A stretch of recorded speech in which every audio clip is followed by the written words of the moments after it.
Brought to you by TechnoSpark 20 series smartphones.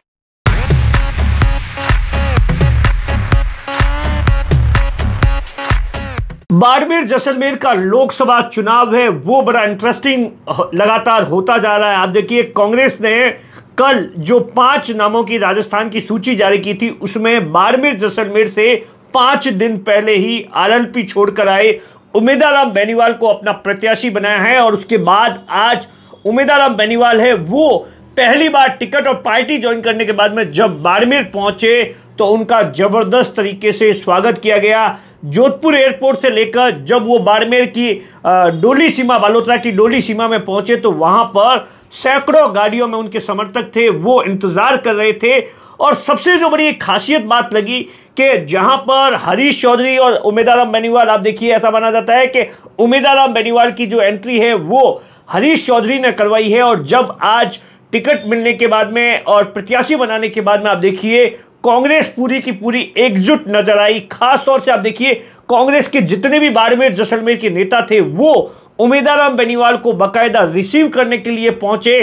कुछ एक नेता आप देखिए, रूपाराम धंधे जो कि जैसलमेर से पूर्व विधायक है, मदन प्रजापत जो कि पूर्व विधायक है, और बाकी भी तमाम नेता वो जोधपुर एयरपोर्ट पर उनका स्वागत करने और उन्हें रिसीव करने के लिए पहुंचे थे। और उसके बाद में देखिए जैसे ही वो बाड़मेर सीमा में आते हैं तो हेमाराम चौधरी, हरीश चौधरी जैसे नेता है वो उनके साथ नजर आते हैं, उनका स्वागत करते हैं उनके काफिले के अंदर। और उनके काफिले के अंदर जोश और उत्साह की कोई कमी नहीं है। ये तो आप तस्वीरों में साफ तौर पर देख रहे, जगह जगह पर स्वागत किया जा रहा है, जगह जगह पर जहां से उनका काफिला है वो गुजर रहा है। एक नई ऊर्जा और उमंग साफ तौर पर देख सकते हैं। आप देखिए कांग्रेस के कार्यकर्ताओं के अंदर पहले पचपदरा विधानसभा, पहले सिवाना विधानसभा के अंदर जो सुनील परियार है जो कि कांग्रेस से बागी हुए थे और हाल ही के अंदर कांग्रेस में घर वापसी हुई, उनके कार्यकर्ताओं ने स्वागत किया। और उसके बाद मदन प्रजापत ने तो जबरदस्त तरीके से स्वागत किया। और लगातार पचपदरा तक आप देखिए तस्वीरें हैं।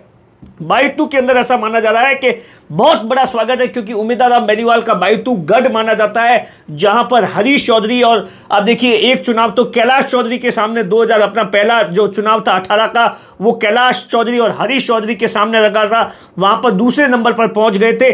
तो उमेदाराम बेनीवाल आप देखिए विधानसभा का जो अभी जो 23 का चुनाव था वो महज हरीश चौधरी से 800-900 वोटों से हार गए थे। तो बायतू के अंदर भी जबरदस्त तरीके से स्वागत किया जा रहा है। दरअसल कांग्रेस एक मैसेज देना चाहती है, कांग्रेस ये मैसेज देना चाहती है कि बाड़मेर जैसलमेर की सीट पर इस बार कांग्रेस पूरी तरीके से मजबूत है। कांग्रेस ने ऐसी रणनीति बनाई है जिसमें कैलाश चौधरी को कड़ी टक्कर मिलेगी। अब कितनी टक्कर मिलेगी ये तो आने वाला वक्त बताएगा। चुनाव की जैसे जैसे तारीख नजदीक आएगी, वोटरों का रुझान क्या होता है, वोटर क्या चाहते हैं, क्या मोदी लहर है या फिर 10 साल बाद में एक बार फिर से कांग्रेस के लिए अच्छी है राह। क्योंकि इससे पहले आप देखिए जो आखिरी बार हरीश चौधरी है 2009 के अंदर जीते थे। तो कुल मिलाकर कांग्रेस ने ये कोशिश की है हरीश चौधरी और हेमाराम चौधरी की ओर से कि उमेदाराम बेनीवाल को मजबूती से पेश किया जाए ताकि कड़ी टक्कर दी जाए। और आप देखिए बाड़मेर जैसलमेर के अंदर जातिगत जो समीकरण है या पिछले विधानसभा के चुनाव को देखेंगे तो यहां पर कांग्रेस मजबूत है, इस बात से इनकार नहीं किया जा सकता। भले ही कांग्रेस के पास में 8 में से 1 सीट है, लेकिन वोट अगर जो शेयर देखेंगे, वोटों का जो गणित देखेंगे तो 6,23,000 कांग्रेस के पास में, बीजेपी के पास में 5,25,000 है। 2019 विधानसभा लोकसभा चुनाव की बात कीजिए तो आप देखिए यहां से मानविंदर सिंह वर्सेस कैलाश चौधरी था। कैलाश चौधरी का चुनाव हुआ था, उस वक्त कैलाश चौधरी है वो 3,23,000 वोटों से जीते थे। लेकिन कांग्रेस ने इस बार पुरानी रणनीति को अपनाया।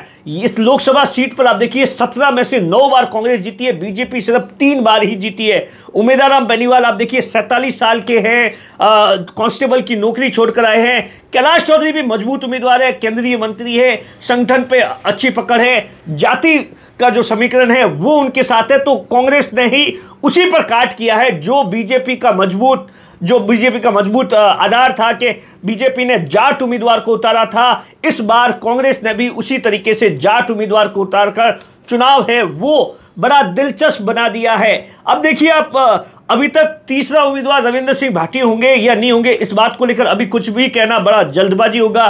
कैलाश चौधरी आप देखिए लगातार कैलाश चौधरी को टिकट मिले को भी 20 एक दिन के आसपास हो गए।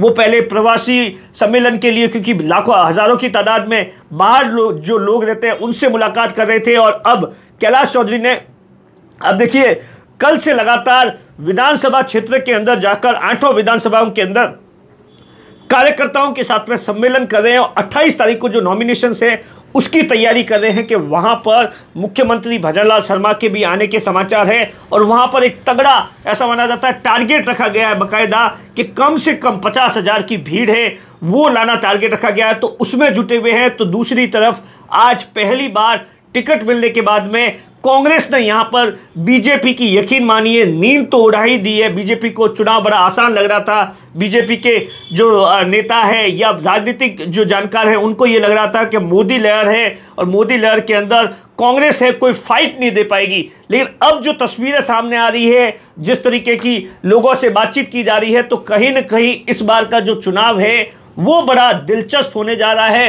अब आगे क्या कुछ होता है, उमेदवार राम बेनीवाल किस तरीके से लोग हैं, उमेदवार राम बेनीवाल को कितना रेस्पॉन्स देते हैं, हनुमान बेनीवाल का फैक्टर कितना काम करता है, क्योंकि उन्होंने हनुमान बेनीवाल का साथ छोड़कर कांग्रेस का दामन थामा था, तो हनुमान बेनीवाल क्या उनको नुकसान पहुंचाते हैं। ये तमाम चीजें हैं जो कि आने वाले दिनों के अंदर क्लियर होगी।